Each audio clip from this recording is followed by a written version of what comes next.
Ko te pōkea o e tāre wāna i te rangi he roimata he hūpē e maturu iho ana ki te whenua.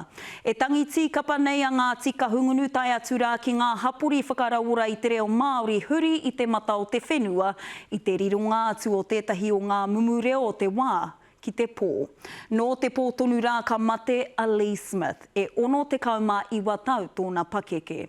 He tohunga ki ngā reo o te ao aia, ka mutuko ia tētahi o ngā tino toa taua o te reo Māori.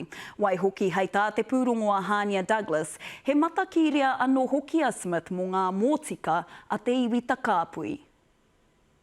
He toa mo te reo Māori kua riro. Mai anō i te wai kuraina ia ki te whare wānanga o Wikitoria i pakanga a Lee Smith mō ngā mōtika o te iwi Māori. Ka rere te ngārara ki roti tētahi taringa putatu i tētahi atu.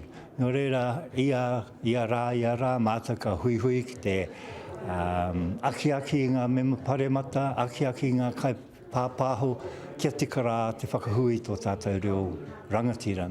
I whai wāhi atu ia ki te whakatakoto i te petihana reo Māori ki te mahau o Pāremata i te tau 1942 te kaumārua.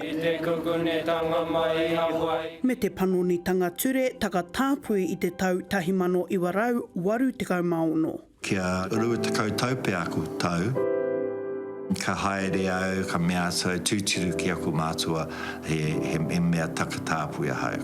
Kare rāwe e riri, e huri, he aha kohau tērā. He puke ngā reo, he kai kōrero i ngā reo wiwi, ruhia, Pākehā hoki. Pakeke rawa mai ana te tangata nei o kahungunu, ka tahi kāko i te reo Māori.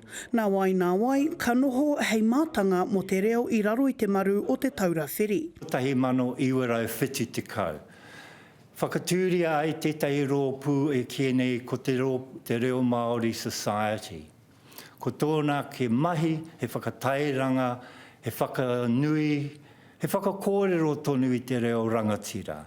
Hei te pōnei, takoto ai te taonga o te mate ki tōna kāingarua, ki te herenga waka ki Pōneke, ka whakahokia ki te iwi o tōna whaia, ki Hongaria Marae i Pakipaki. Hania Douglas, Te Karere.